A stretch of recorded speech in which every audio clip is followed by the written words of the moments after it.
ಶಿಸ್ತಿನ ಪಕ್ಷ ಅಂದರೆ ಬಿ ಜೆ ಪಿ ಅಂದರೆ ಶಿಸ್ತಿನ ಪಕ್ಷ ಅಂತ ಬಿ ಜೆ ಪಿ ನಾಯಕರು ಪದೇ ಪದೇ ಹೇಳ್ತಾಯಿದ್ರು.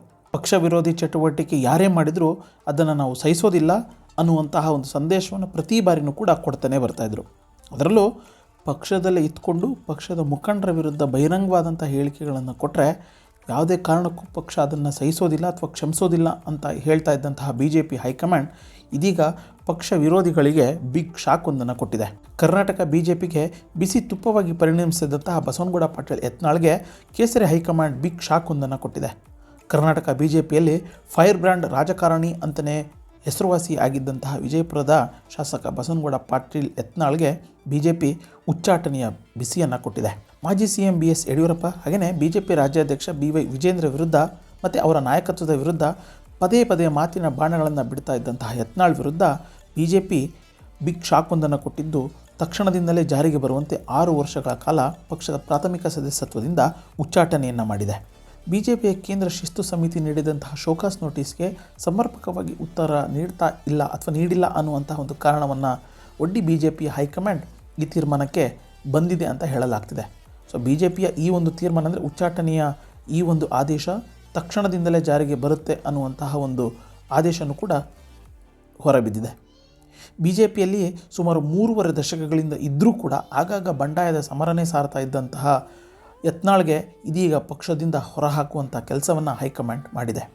ಆ ಮೂಲಕ ಕರ್ನಾಟಕ ಬಿ ಜೆ ಪಿಗೆ ಬಿಸಿ ತುಪ್ಪ ಆಗಿದ್ದಂತಹ ಯತ್ನಾಳ್ಗೆ ಕೇಸರಿ ಹೈಕಮಾಂಡ್ ಬಿಗ್ ಶಾಕ್ ನೀಡುವಂತಹ ಮೂಲಕ ಯತ್ನಾಳ್ ವಿರುದ್ಧ ಅಂದರೆ ಈ ಹಿಂದೆ ಅವರ ವಿರುದ್ಧ ಆರೋಪಗಳು ಕೇಳಿಬಂದಾಗ ನೋಟಿಸ್ ಕೊಟ್ಟಾಗಲೂ ಕೂಡ ಅವರ ವಿರುದ್ಧ ಕ್ರಮಗಳನ್ನು ಕೈಗೊಳ್ಳಬೇಕೋ ಬೇಡವೋ ಅನ್ನುವಂತಹ ಒಂದು ಗೊಂದಲದಲ್ಲಿದ್ದಂತಹ ಕಮಲ ಹೈಕಮಾಂಡ್ ಕೊನೆಗೂ ಯತ್ನಾಳ್ ವಿರುದ್ಧ ಕಠಿಣವಾದಂಥ ಒಂದು ತೀರ್ಮಾನವನ್ನು ತೆಗೆದುಕೊಂಡಂತೆ ಆಗಿದೆ.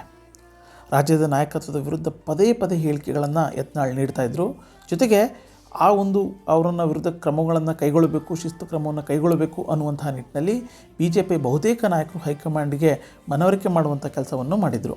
ಈ ನಿಟ್ಟಿನಲ್ಲಿ ಬಿ ಜೆ ಪಿಯ ಕೇಂದ್ರೀಯ ಶಿಸ್ತು ಸಮಿತಿ ಈ ಆದೇಶವನ್ನು ಹೊರಡಿಸಿದ್ದು, ಭಿನ್ನರಿಗೆ ಜೊತೆಗೆ ಪಕ್ಷದಲ್ಲಿದ್ದುಕೊಂಡು ಪಕ್ಷ ವಿರೋಧಿ ಚಟುವಟಿಕೆ ಅಥವಾ ಹೇಳಿಕೆಗಳನ್ನು ಕೊಡ್ತಾ ಇದ್ದಂತಹ ಭಿನ್ನರಿಗೆ ದೊಡ್ಡ ಎಚ್ಚರಿಕೆ ಸಂದೇಶವನ್ನು ಕೊಡುವಂಥ ಕೆಲಸವನ್ನು ಬಿ ಜೆ ಪಿ ಹೈಕಮಾಂಡ್ ಮಾಡಿದೆ. ಯತ್ನಾಳ್ ಉಚ್ಚಾಟನೆಯಿಂದ ಬಿ ಜೆ ಪಿಯಲ್ಲಿ Yatnal versus B Y Vijayendra ನಡುವಿನ ಏನು ಯುದ್ಧ ನಡೀತಾ ಇತ್ತು ಅದರಲ್ಲಿ ಬಿ ಎಸ್ ವೈ ಬಣಕ್ಕೆ ಅಥವಾ ವಿಜೇಂದ್ರ ಬಣಕ್ಕೆ ಗೆಲುವು ಆಗಿದೆ ಅಂಥೇಳಿ ರಾಜಕೀಯ ವಿಶ್ಲೇಷಕರು ಒಂದು ಅಭಿಪ್ರಾಯವನ್ನು ವ್ಯಕ್ತಪಡಿಸಿದ್ದಾರೆ.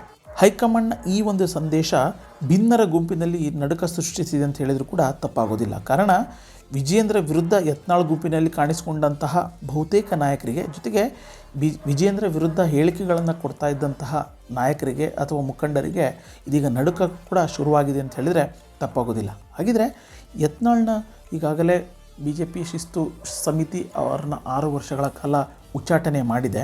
ಸೊ ಯತ್ನಾಳ್ ಅವರ ಮುಂದಿನ ನಡೆ ಏನಾಗಿರುತ್ತೆ, ಜೊತೆಗೆ ಅವರ ಬಣದಲ್ಲಿ ಇದ್ದಂತಹ ಮುಖಂಡರಿಗ ಕತೆ ಏನಾಗುತ್ತೆ ಅನ್ನೋದನ್ನು ನೋಡೋಣ. ಸೊ ಕೊನೆಯವರೆಗೂ ವಿಡಿಯೋವನ್ನು ಮಿಸ್ ಮಾಡದೆ ನೋಡಿ. ಸ್ನೇಹಿತರೆ, ಯತ್ನಾಳ್ಗೆ 3 ಬಾರಿ ಬಿ ಜೆ ಪಿ ನೋಟಿಸ್ ಕೊಡುವಂಥ ಕೆಲಸವನ್ನು ಮಾಡಿತ್ತು. ಆದರೆ ಆ ಒಂದು ನೋಟಿಸ್ಗಳಿಗೆ ಸಮರ್ಪಕವಾದಂತಹ ಉತ್ತರವನ್ನು ಕೊಡುವಂಥ ಕೆಲಸವನ್ನು ಯತ್ನಾಳ್ ಮಾಡಿರಲಿಲ್ಲ. ಹೀಗಾಗಿ ಈ ಉಚ್ಚಾಟನೆ ತೀರ್ಮಾನವನ್ನು ಬಿ ಜೆ ಪಿ ಕೇಂದ್ರೀಯ ಶಿಸ್ತು ಸಮಿತಿ ಮಾಡಿರುವಂಥದ್ದು. ಆ ಮೂಲಕ ಅವರನ್ನು 2ನೇ ಬಾರಿ ಪಕ್ಷದಿಂದ ಉಚ್ಚಾಟನೆ ಮಾಡಿದೆ ಅನ್ನುವಂತಹ ಒಂದು ಮಾತುಗಳು ರಾಜಕೀಯ ವಲಯದಲ್ಲಿ ಕೇಳಿಬರ್ತಾ ಇದೆ. ಸೊ ಉತ್ತಮ ನಡವಳಿಕೆಯ ಭರವಸೆ ಏನಂದರೆ ಈ ಹಿಂದೆ ನೋಟಿಸ್ ಕೊಟ್ಟಂಥ ಸಂದರ್ಭದಲ್ಲಿ ಇಲ್ಲ ನಾನು ಇನ್ನು ಮುಂದೆ ನನ್ನ ತಪ್ಪುಗಳನ್ನು ತಿದ್ದುಕೊಳ್ತೀನಿ ಅನ್ನುವಂಥ ನಿಟ್ಟಿನಲ್ಲಿ ಯತ್ನಾಳ್ ಒಂದು ಶೋಕಾಸ್ ನೋಟಿಸ್ಗೆ ಉತ್ತರವನ್ನು ಕೊಟ್ಟಿದ್ದರು. ಆದರೂ ಕೂಡ ಅವರು ಪದೇ ಪದೇ ಪಕ್ಷಕ್ಕೆ ಉತ್ತಮವಾಗಿ ನಡ್ಕೊಳ್ತಾ ಇರಲಿಲ್ಲ ಅನ್ನುವಂತಹ ಒಂದು ಆರೋಪ ಏನು ಕೇಳಿಬಂದಿತ್ತು ಅವ್ರ ವಿರುದ್ಧ. ಸೊ ಹಾಗಾಗಿ ಬಿ ಜೆ ಪಿ ಹೈಕಮಾಂಡ್ ಅಂದರೆ ಬಿ ಜೆ ಪಿ ಕೇಂದ್ರೀಯ ಶಿಸ್ತು ಸಮಿತಿ ಈ ಒಂದು ತೀರ್ಮಾನಕ್ಕೆ ಬಂದಿರುವಂಥದ್ದು. ಪ್ರಮುಖವಾಗಿ ಆ ಒಂದು ಉಚ್ಚಾಟನೆಯ ಪತ್ರದಲ್ಲಿ ನೀವು ಈ ಹಿಂದೆ ಕೊಟ್ಟಿದ್ದಂತಹ ಭರವಸೆಗಳನ್ನು ಪದೇ ಪದೇ ಉಲ್ಲಂಘನೆ ಮಾಡ್ತಿದ್ದೀರಾ. ಸೊ ಇದನ್ನು ಗಂಭೀರವಾಗಿ ಪರಿಗಣಿಸಿ ನಾವು ಯಾಕೆ ನಿಮ್ಮ ವಿರುದ್ಧ ಈ ರೀತಿಯಾದಂಥ ಒಂದು ಕಠಿಣವಾದಂಥ ತೀರ್ಮಾನವನ್ನು ಕೈಗೊಳ್ಳಬಾರ್ದು ಅನ್ನುವಂಥ ನಿಟ್ಟಿನಲ್ಲಿ ಒಂದು ಉಲ್ಲೇಖವನ್ನು ಮಾಡಿ ಬಿ ಜೆ ಪಿಯ ಕೇಂದ್ರ ಶಿಸ್ತು ಸಮಿತಿಯ ಕಾರ್ಯದರ್ಶಿ ಓಂ ಪಾಠಕ್ ಅವರು ಆ ಆದೇಶದಲ್ಲಿ ಉಲ್ಲೇಖವನ್ನು ಮಾಡಿದ್ದಾರೆ. ಸೊ ಹಾಗಿದ್ರೆ ಬಿ ಜೆ ಪಿಯ ಫೈರ್ ಬ್ರ್ಯಾಂಡ್ ಯತ್ನಾಳ್ಗೆ ಉಚ್ಚಾಟನೆ ಮಾಡಲಿಕ್ಕೆ ಪ್ರಮುಖವಾದಂಥ ಕಾರಣಗಳೇನು ಅನ್ನುವಂಥದ್ದನ್ನು ನಾವು ನೋಡ್ತಾ ಹೋಗೋದಾದರೆ, ಈ ಹಿಂದೆಯಿಂದಲೂ ಕೂಡ ಹಿಂದೂ ಫೈರ್ ಬ್ರ್ಯಾಂಡ್, ಹಿಂದೂ ಹುಲಿ ಅನ್ನುವಂತಹ ನಿಟ್ಟಿನಲ್ಲಿ ಬಸವನಗೌಡ ಪಾಟೀಲ್ ಯತ್ನಾಳ್ ಗುರುತಿಸ್ಕೊಂಡಿದ್ದರು.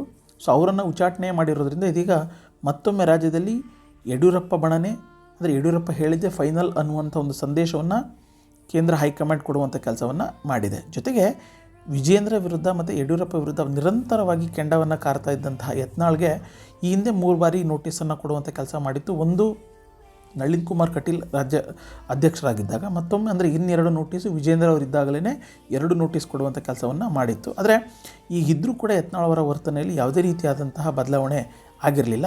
ಸೊ ಇದೀಗ 3ನೇ ಬಾರಿ ಅವರಿಗೆ ನೋಟಿಸ್ ಕೊಟ್ಟಿದ್ದರೂ ಕೂಡ ಈ ಹಿಂದೆ ಕೊಟ್ಟಂತಹ ಉತ್ತರಗಳೇನಿತ್ತು ಅದೇ ರೀತಿಯಾದಂಥ ಉತ್ತರವನ್ನು ಕೊಡುವಂಥ ಕೆಲಸವನ್ನು ಮಾಡಿದರು.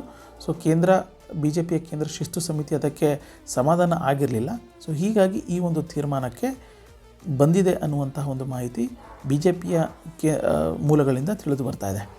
ಸೊ ಯತ್ನಾಳ್ ಅವರ ಉಚ್ಚಾಟನೆಯಿಂದ ಈಗ BJPಯಲ್ಲಿ ಏನೇನು ಆಗ್ಬೋದು ಅನ್ನುವಂಥದ್ದು ನಾವು ನೋಡ್ತಾ ಹೋಗೋದಾದರೆ, ಸೊ ಯತ್ನಾಳ್ ಅವರ ಉಚ್ಚಾಟನೆಯಿಂದ ಉತ್ತರ ಕರ್ನಾಟಕದಲ್ಲಿ BJPಗೆ ಒಂದು ರೀತಿ ದೊಡ್ಡ ಹೊಡೆತ ಬೀಳುವಂಥ ಸಾಧ್ಯತೆಗಳಿದ್ದಾವೆ. ಜೊತೆಗೆ ಹಿಂದುತ್ವವನ್ನೇ ಪ್ರತಿಪಾದಿಸ್ತಾ ಬಂದಿದ್ದಂತಹ, ಆ ಮೂಲಕನೇ ಪಕ್ಷವನ್ನು ಸಂಘಟನೆ ಮಾಡ್ತಾ ಬರ್ತಾ ಇದ್ದಂತಹ ಯತ್ನಾಳ್ಗೆ ಈ ಒಂದು ಉಚ್ಚಾಟನೆ ಏನಿದೆ ಅದು ಹಿಂದುತ್ವ ಸಿದ್ಧಾಂತಕ್ಕೂ ಎಲ್ಲೋ ಒಂದು ಕಡೆ ಹಿನ್ನಡೆ ಆಗ್ಬೋದು ಅನ್ನುವಂಥ ಒಂದು ಅಭಿಪ್ರಾಯ ರಾಜಕೀಯ ವಿಶ್ಲೇಷಕರಿಂದ ಕೇಳಿಬರ್ತಾ ಇದೆ. ಜೊತೆಗೆ ಪಂಚಮಸಾಲಿ ಲಿಂಗಾಯತ ಸಮುದಾಯಕ್ಕೆ ಸೇರಿದಂಥ ಪ್ರಬಲ ನಾಯಕ ಯತ್ನಾಳ್ ಆಗಿರೋದ್ರಿಂದ ಸೊ ಆ ಸಮಾಜನೂ ಕೂಡ BJPಯಿಂದ ದೂರ ಉಳಿಯುವಂಥ ಒಂದು ಸಾಧ್ಯತೆ ಇದೆ ಅನ್ನುವಂತಹ ಒಂದು ಮಾಹಿತಿ ಕೇಳಿಬರ್ತಾಯಿದೆ. ಜೊತೆಗೆ ವಿಜಯಪುರ ಆಗಿರ್ಬೋದು ಅಥವಾ ಯತ್ನಾಳ್ ಬಣದಲ್ಲಿ ಗುರುತಿಸ್ಕೊಂಡಿದ್ದಂತಹ ಒಂದಷ್ಟು ನಾಯಕರು ಇದೀಗ ಬಂಡಾಯ ಹೇಳುವಂಥ ಒಂದು ಸಾಧ್ಯತೆಯೂ ಕೂಡ ತಳ್ಳಿ ಹಾಕುವಂತಿಲ್ಲ.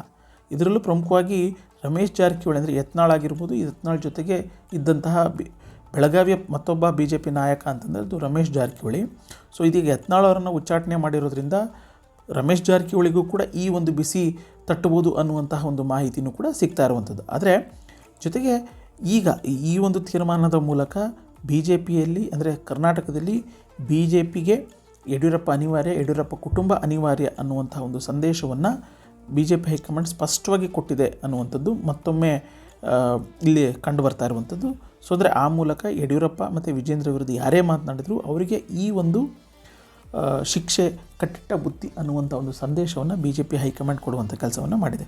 ಸೊ ಹಾಗಿದ್ರೆ ಯತ್ನಾಳ್ ಅವರ ಉಚ್ಚಾಟನೆಯಿಂದ ಯಾವ ಒಂದು ಸಂದೇಶವನ್ನು ಹೈಕಮಾಂಡ್ ರಾಜ್ಯ ನಾಯಕರಿಗೆ ಕೊಡುವಂಥ ಕೆಲಸವನ್ನು ಮಾಡಿದೆ ಅನ್ನುವಂಥದ್ದು ನಾವು ನೋಡ್ತಾ ಹೋಗೋದಾದರೆ, ಈ ಒಂದು ಕ್ರಮದ ಮೂಲಕ ಪಕ್ಷದಲ್ಲಿ ಯಾರೇ ಅಶಿಸ್ತನ್ನು ಮಾಡಿದರೆ ಅದನ್ನು ಸಹಿಸೋದಿಲ್ಲ. ಜೊತೆಗೆ ಪಕ್ಷದ ನಾಯಕತ್ವವನ್ನು ಹೈಕಮಾಂಡ್ ತೀರ್ಮಾನ ಮಾಡಿರೋದ್ರಿಂದ ಅದನ್ನು ಒಪ್ಪಿಕೊಳ್ಳಲೇಬೇಕು. ಅದನ್ನು ಒಪ್ಪದೆ ಯಾರಾದರೂ ವಿರೋಧವನ್ನು ವ್ಯಕ್ತಪಡಿಸಿದರೆ ಅವರಿಗೆ ಈ ಒಂದು ಸಂದೇಶ, ಈ ಒಂದು ತೀರ್ಮಾನ ಅಥವಾ ಈ ಒಂದು ಕ್ರಮ ಅನ್ನುವಂಥ ನಿಟ್ಟಿನಲ್ಲಿ ಒಂದು ಎಚ್ಚರಿಕೆ ಸಂದೇಶವನ್ನು ಕೊಡುವಂಥ ಕೆಲಸವನ್ನು ಮಾಡಿದೆ. ಜೊತೆಗೆ ಯಾರೇ ಆದರೂ ಕೂಡ ಪಕ್ಷಕ್ಕಿಂತ ಮುಖ್ಯ ಯಾರೂ ಅಲ್ಲ, ಹೈಕಮಾಂಡ್ಗಿಂತ ದೊಡ್ಡವರು ಯಾರೂ ಅಲ್ಲ. ಹೈಕಮಾಂಡ್ ಯಾವುದೇ ತೀರ್ಮಾನ ತೆಗೆದುಕೊಳ್ಳೋದಿದ್ರೂ ಕೂಡ ಹೈಕಮಾಂಡ್ ಸ್ಪಷ್ಟವಾಗಿ ತೆಗೆದುಕೊಳ್ಳುತ್ತೆ ಅನ್ನುವಂತಹ ಒಂದು ಸಂದೇಶವನ್ನು ಕೊಡುವಂಥ ಕೆಲಸವನ್ನು BJP ಹೈಕಮಾಂಡ್ ಮಾಡಿದೆ.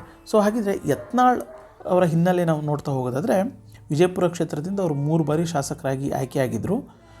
ಜೊತೆಗೆ ಸಂಸದರಾಗಿಯೂ ಕೂಡ ಕೇಂದ್ರದಲ್ಲಿ ಅವರು ಆಯ್ಕೆಯಾಗಿದ್ದರು. ಜೊತೆಗೆ ಕೇಂದ್ರದಲ್ಲಿ ಮಂತ್ರಿನೂ ಕೂಡ ಆಗಿದ್ದರು. ಇದರ ಬೆನ್ನಲ್ಲೇ ವಿಧಾನ ಪರಿಷತ್ನ ಸದಸ್ಯನೂ ಕೂಡ ಅವರು ಆಗಿದ್ದರು. ವಿಧಾನಸಭೆ ಚುನಾವಣೆಗೆ ಟಿಕೆಟ್ ಸಿಗದಿದ್ದೇ ಇರೋದ್ರಿಂದ ಅವರು ಬಂಡಾಯ ಎದ್ದಿದ್ರು. ಆಗ ಅವರನ್ನು ಮೊದಲನೇ ಬಾರಿಗೆ ಉಚ್ಚಾಟನೆ ಮಾಡಲಾಗಿತ್ತು. JDS ಸೇರಿ ಮತ್ತೆ ಪಕ್ಷಕ್ಕೆ ಅವರು ಬಂದಿದ್ದರು. ಅದಾದ ಬಳಿಕ 2ನೇ ಬಾರಿ ವಿಧಾನ ಪರಿಷತ್ ಚುನಾವಣೆಗೆ ಬಂಡಾಯವಾಗಿ ಸ್ಪರ್ಧಿಸಿ ಆಗಲೂ ಕೂಡ ಉಚ್ಚಾಟನೆಗೊಂಡಿದ್ದರು. 7 ವರ್ಷಗಳ ಬಳಿಕ ಅವರು ಮತ್ತೆ ಪಕ್ಷಕ್ಕೆ ವಾಪಸ್ಸಾಗಿದ್ದರು. ಸತತ 2ನೇ ಬಾರಿ ವಿಜಯಪುರ ಕ್ಷೇತ್ರದಿಂದ ಯತ್ನಾಳ್ ವಿಧಾನಸಭೆಗೆ ಆಯ್ಕೆಯಾಗಿದ್ದರು. ಈ ಹಿಂದೆಲ್ಲ ಯಡಿಯೂರಪ್ಪ ವಿರುದ್ಧ ಬಂಡಾಯ ಎದ್ದಾಗ ಅಥವಾ ಎದ್ದಂತಹ ಸಂದರ್ಭದಲ್ಲಿ ಅವರ ವಿರುದ್ಧ ವಿಜೇಂದ್ರ ವಿರುದ್ಧ ಆಗಿರ್ಬೋದು, ಯಡಿಯೂರಪ್ಪ ವಿರುದ್ಧ ಸಂಘರ್ಷಕ್ಕೆ ಇಳಿದಂತಹ ಪ್ರಮುಖವಾದಂಥ ನಾಯಕ ಅಂತಂದರೆ ಅದು ಯತ್ನಾಳು. ಕೇಂದ್ರ ನಾಯಕರನ್ನು ಭೇಟಿ ಮಾಡಿ ಅವರಿಗೆ ಮನವರಿಕೆ ಮಾಡಿಕೊಡುವಂಥ ಕೆಲಸವನ್ನು ಮಾಡಿದರೂ ಕೂಡ BJP ಹೈಕಮಾಂಡ್ ಅವರನ್ನು ಉಚ್ಚಾಟನೆ ಮಾಡುವಂಥ ಕೆಲಸವನ್ನು ಮಾಡಿದೆ. ಅಂದರೆ ಯಾವಾಗ ಯತ್ನಾಳ್ ಅವ್ರನ್ನ ಉಚ್ಚಾಟನೆ ಆಗಿದೆ ಅನ್ನುವಂಥದ್ದು ಗೊತ್ತಾಯಿತು. ಸೊ BJP ರಾಜ್ಯಾಧ್ಯಕ್ಷ BV ವಿಜೇಂದ್ರ ಒಂದು ಸೋಷಿಯಲ್ ಮೀಡಿಯಾದಲ್ಲಿ ತನ್ನ ಅಭಿಪ್ರಾಯವನ್ನು ವ್ಯಕ್ತಪಡಿಸಿದ್ದಾರೆ. ಸೊ ಭಾರತೀಯ ಜನತಾ ಪಾರ್ಟಿ ಲಕ್ಷಾಂತರ ಕಾರ್ಯಕರ್ತರನ್ನು ಹೊಂದುವಂತಹ ಮೂಲಕ ವಿಶ್ವದಲ್ಲೇ ಅತ್ಯಂತ ದೊಡ್ಡ ರಾಜಕೀಯ ಪಕ್ಷವಾಗಿ ಬೆಳೆದಿದೆ. ಸಂಘ ಸಂಸ್ಕಾರ ಪಡೆದಿರುವಂತಹ ಸಮರ್ಪಣಾ ಮನೋಭಾವದ ಕಾರ್ಯಕರ್ತರ ಬೆವರ ಪರಿಶ್ರಮದಿಂದ ಈ ರೀತಿಯಾಗಿ ದೊಡ್ಡ ಮರವಾಗಿ ಬೆಳೆದಿದೆ. ಸೊ ಶಿಸ್ತು ತ್ಯಾಗಕ್ಕೆ ಮೊದಲ ಆದ್ಯತೆ ಕೊಡುತ್ತೆ. ಅಶಿಸ್ತನ್ನು ಯಾವುದೇ ಕಾರಣಕ್ಕೂ ಕೂಡ ನಾವು ಸಹಿಸೋದಿಲ್ಲ. ಸೊ ಅದು ಯತ್ನಾಳು ಈಗ ಈ ಕುರಿತಂತೆ ಅಶಿಸ್ತನ್ನು ಗಮನಿಸಿ ಯತ್ನಾಳ್ ಈ ಒಂದು ತೀರ್ಮಾನ ಕೈಗೊಂಡಿದೆ ಅನ್ನುವಂಥ ಒಂದು ಮಾತನ್ನು ಅವರು ಹೇಳಿರುವಂಥದ್ದು. ಜೊತೆಗೆ ಉಚ್ಚಾಟನೆ ಆದ ಬಳಿಕ ಯತ್ನಾಳೊಂದು ಮೊದಲ ಬಾರಿಗೆ ಪ್ರತಿಕ್ರಿಯೆ ಕೊಡುವಂಥ ಕೆಲಸವನ್ನು ಮಾಡಿದ್ದಾರೆ. ಸತ್ಯವಂತರಿಗೆ ಇದು ಕಾಲವಲ್ಲ, ದುಷ್ಟರಿಗೆ ಸುಭಿಕ್ಷವಾದಂಥ ಕಾಲ. ಉಪಕಾರ ಮಾಡಿದರೆ ಅಪಕರಿಸುವಂತಹ ಒಂದು ಕಾಲ ಬಂದಿದೆ. ಎಲ್ಲವೂ ತಿಳಿದಂಥವರು ದುರ್ಭಿಕ್ಷ ಒಂದು ಕಾಲ ಇದು. ಧರ್ಮ ಮಾಡುವವನಿಗೆ ನಿರ್ಮೂಲನೆ ಆಗುವಂತಹ ಒಂದು ಕಾಲ ಆಗಿದೆ. ಅಂದರೆ ಆ ಮೂಲಕ ಅವರು ಮಾರ್ಮಿಕವಾಗಿ ನುಡಿಯುವಂಥ ಕೆಲಸವನ್ನು ಮಾಡಿರುವಂಥದ್ದು. ಸೊ ಇದೀಗ BJP ಹೈಕಮಾಂಡ್ನ ಈ ಒಂದು ನಿರ್ಧಾರ ಅಂದರೆ ಪಕ್ಷದಲ್ಲಿ ಅಶಿಸ್ತನ್ನು ಯಾರು ಹುಟ್ಟಾಕ್ತಿದ್ದಾರೆ ಆ ಮೂಲಕ ಒಂದು ಕಠಿಣವಾದಂಥ ತೀರ್ಮಾನವನ್ನು ಕೈಗೊಂಡಿದೆ. ಸೊ ಇದು ಮುಂದಿನ ದಿನಗಳಲ್ಲಿ ಯಾವ ರೀತಿಯಾದಂತಹ ಒಂದು ಆಯಾಮವನ್ನು ಪಡೆದುಕೊಳ್ಳುತ್ತೆ ಅನ್ನುವಂಥದ್ದನ್ನು ಕಾದು ನೋಡಬೇಕು. ನಿಮಗೆ BJP ಕೇಂದ್ರೀಯ ಶಿಸ್ತು ಸಮಿತಿ ಯತ್ನಾಳ್ ಅವರನ್ನು ಉಚ್ಚಾಟನೆ ಮಾಡಿರುವಂತಹ ವಿಚಾರಕ್ಕೆ ಸಂಬಂಧಪಟ್ಟಂತೆ ನಿಮ್ಮ ಅನಿಸಿಕೆ ಅಭಿಪ್ರಾಯಗಳನ್ನು ಕಮೆಂಟ್ ಬಾಕ್ಸ್ನಲ್ಲಿ ಕಮೆಂಟ್ ಮಾಡಿ. ಧನ್ಯವಾದ.